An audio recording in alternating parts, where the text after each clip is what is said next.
श्री शिव पुराण।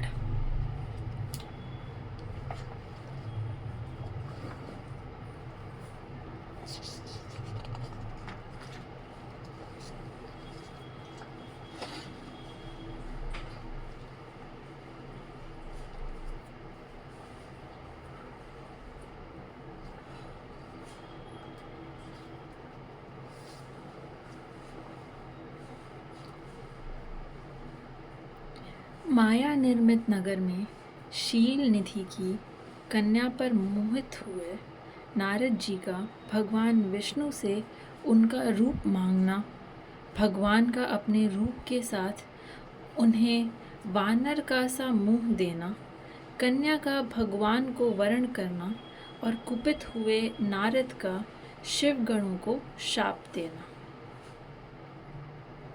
सूत जी कहते हैं, महर्षियों, जब नारद मुनि इच्छानुसार वहाँ से चले गए, तब भगवान शिव की इच्छा से माया विशारद श्री हरि ने तत्काल अपनी माया प्रकट की।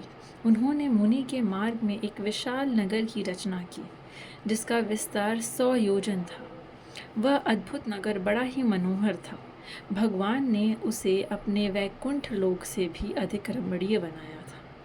नाना प्रकार की वस्तुएं उस नगर की शोभा बढ़ाती थीं। वहाँ स्त्रियां और पुरुषों के लिए बहुत से विहार स्थल थे।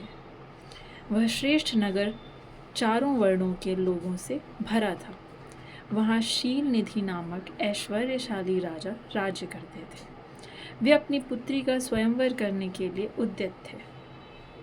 अतः उन्होंने महान उत्सव का आयोजन किया था।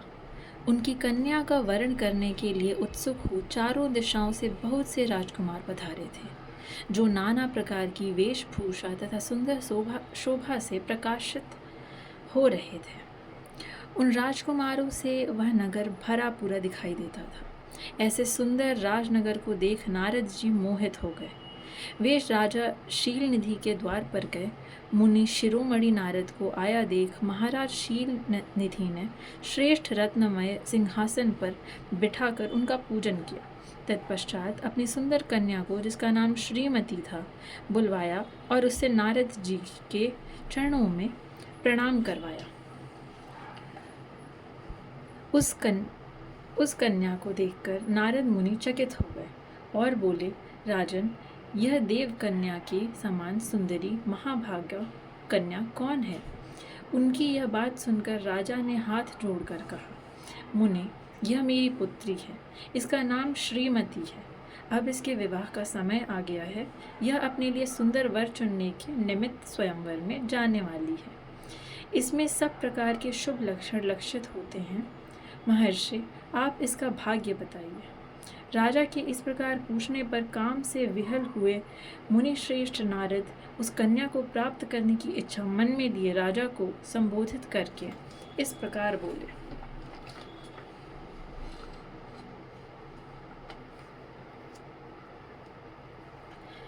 भूपाल, आपकी यह पुत्री समस्त शुभ लक्षणों से संपन्न है, परम सौभाग्यवती है। अपने महान भाग्य के कारण यह धन्य है और साक्षात लक्ष्मी की भांति समस्त गुणों की आगार है। इसका भावी पति निश्चय ही भगवान शंकर के समान वैभवशाली, सर्वेश्वर, किसी से पराजित न होने वाला, वीर, काम विजयी तथा संपूर्ण देवताओं में श्रेष्ठ होगा। ऐसा कहकर राजा से विदा ले इच्छानुसार विचरने वाले नारद मुनि वहाँ से चल दिए। वे काम के वशीभूत हो गए थे। शिव की माया ने उन्हें विशेष मोह में डाल दिया था। वे मुनि मन ही मन सोचने लगे कि मैं इस राजकुमारी को कैसे प्राप्त करूं। स्वयंवर में आए हुए नरेशों में से सबको छोड़कर यह एकमात्र मेरा ही वरण करे, यह कैसे संभव हो सकता है? समस्त नारियों को सौंदर्य सर्वथा प्रिय होता है। सौंदर्य को देखकर ही वह प्रसन्नतापूर्वक मेरे अधीन हो सकती है, इसमें संशय नहीं है। ऐसा विचार कर काम से विहल हुए मुनिवर नारद भगवान विष्णु का रूप ग्रहण करने के लिए तत्काल उनके लोक में जा पहुँचे। वहाँ भगवान विष्णु को प्रणाम करके वह इस प्रकार बोले, भगवान, मैं एकांत में आपसे अपना सारा वृतांत कहूँगा। तब बहुत अच्छा कहकर लक्ष्मीपति श्री हरि नारद जी के साथ एकांत में जा बैठे और बोले, मुने, अब आप अपनी बात कहिए। तब नारद जी ने कहा, भगवान, आपके भक्त जो राजा शील निधि हैं, वे सदा धर्म पालन में तत्पर रहते हैं। उनकी एक विशाल लोचना कन्या है जो बहुत ही सुंदरी है। उसका नाम श्रीमती है। वह विश्व मोहिनी के रूप में विख्यात है और तीनों लोकों में सबसे अधिक सुंदरी है। प्रभु, आज मैं शीघ्र ही उस कन्या से विवाह करना चाहता हूँ। राजा शील निधि ने अपनी पुत्री की इच्छा से स्वयंवर रचाया है, इसलिए चारों दिशाओं से वहां सहस्त्रों राजकुमार पधारे हैं। नाथ, मैं आपका प्रिय सेवक हूँ, अतः आप मुझे अपना स्वरूप दे दीजिए, जिससे राजकुमारी श्रीमती निश्चय ही मुझे वर ले। सूत जी कहते हैं, महर्षियों, नारद मुनि की ऐसी बात सुनकर भगवान मधुसूदन हंस पड़े और भगवान शंकर के प्रभाव का अनुभव करके उन दयालु प्रभु ने उन्हें इस प्रकार उत्तर दिया। भगवान विष्णु बोले, मुने, तुम अपने अभीष्ट स्थान को जाओ। मैं उसी तरह तुम्हारा हित साधन करूंगा जैसे श्रेष्ठ वैद्य अत्यंत पीड़ित रोगी का करता है, क्योंकि तुम मुझे विशेष प्रिय हो। ऐसा कहकर भगवान विष्णु ने नारद मुनि को मुख तो वानर का दे दिया और शेष अंगों में अपने जैसा स्वरूप देकर वे वहां से अंतर्ध्यान हो गए। भगवान की पूर्वोक्त बात सुनकर और उनका मनोहर रूप प्राप्त हो गया समझकर नारद मुनि को बड़ा हर्ष हुआ। वे अपने को कृत्य मानने लगे। भगवान ने क्या प्रयत्न किया है इसको वे समझ न सके। तदनंतर मुनि श्रेष्ठ नारद शीघ्र ही उस स्थान पर जा पहुँचे जहाँ राजा शील निधि ने राजकुमारों से भरी हुई स्वयंवर सभा का आयोजन किया था। विप्रवरों,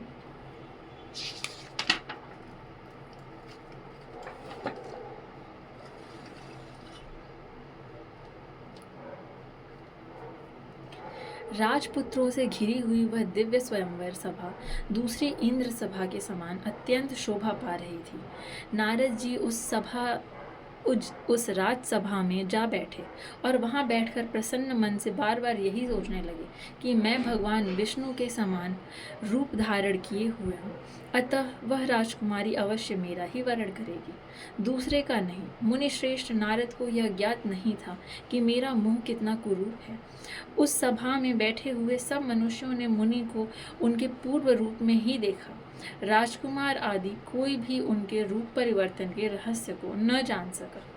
वहां नारद जी की रक्षा के लिए भगवान रुद्र के 2 पार्षद आए थे, जो ब्राह्मण का रूप धारण करके गूढ़ भाव से वहां बैठे थे।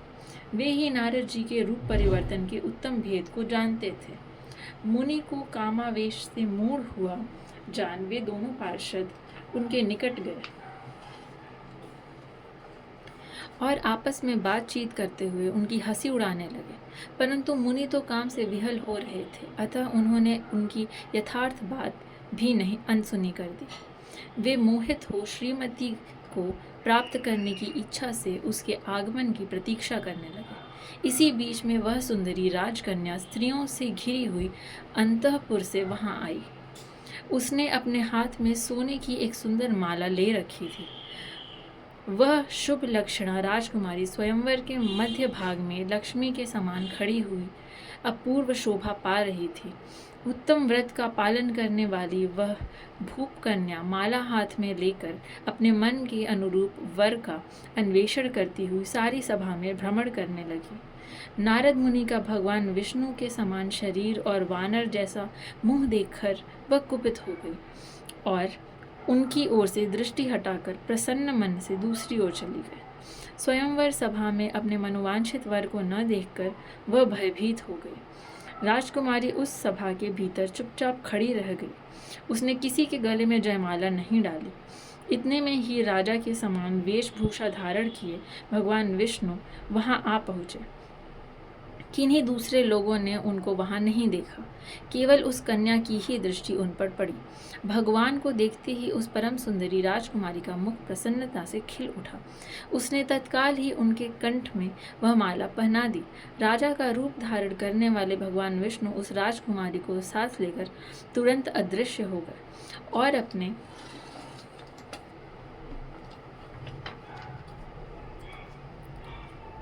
धाम में जा पहुंचे। इधर सब राजकुमार श्रीमती की ओर से निराश हो गए। नारद मुनि तो काम वेदना से आतुर हो रहे थे, इसलिए वे अत्यंत विहल हो उठे। तब वे दोनों विप्र रूपधारी ज्ञान विशारद रुद्रगण काम विहल नारद जी से उसी क्षण बोले। रुद्रगणों ने कहा, हे नारद, हे मुनि, तुम व्यर्थ ही काम से मोहित हो रहे हो और सौंदर्य के बल से राजकुमारी को पाना चाहते हो। अपना वानर के समान घृणित मुंह तो देख लो। सूत जी कहते हैं, महर्षियों, उन रुद्रगणों का यह वचन सुनकर नारद जी को बड़ा विस्मय हुआ। वे शिव की माया से मोहित थे। उन्होंने दर्पण में अपना मुख देखा। वानर के समान अपना मुख देख वे तुरंत ही क्रोध से जल उठे और माया से मोहित होने के कारण उन दोनों शिव गणों को वहां शाप देते हुए बोले, अरे, तुम दोनों ने मुझ ब्राह्मण का उपहास किया है, अतः तुम ब्राह्मण के वीर्य से उत्पन्न राक्षस हो जाओ। ब्राह्मण की संतान होने पर भी तुम्हारे आकार राक्षस के समान ही होंगे। इस प्रकार अपने लिए शाप सुनकर वे दोनों ज्ञानी शिरोमणि शिवगण मुनि को मोहित जानकर कुछ नहीं बोले। ब्राह्मणों, वे सदा सब घटनाओं में भगवान शिव की ही इच्छा मानते थे, अतः उदासीन भाव से अपने स्थान को चले गए और भगवान शिव की स्तुति करने लगे। अध्याय समाप्त।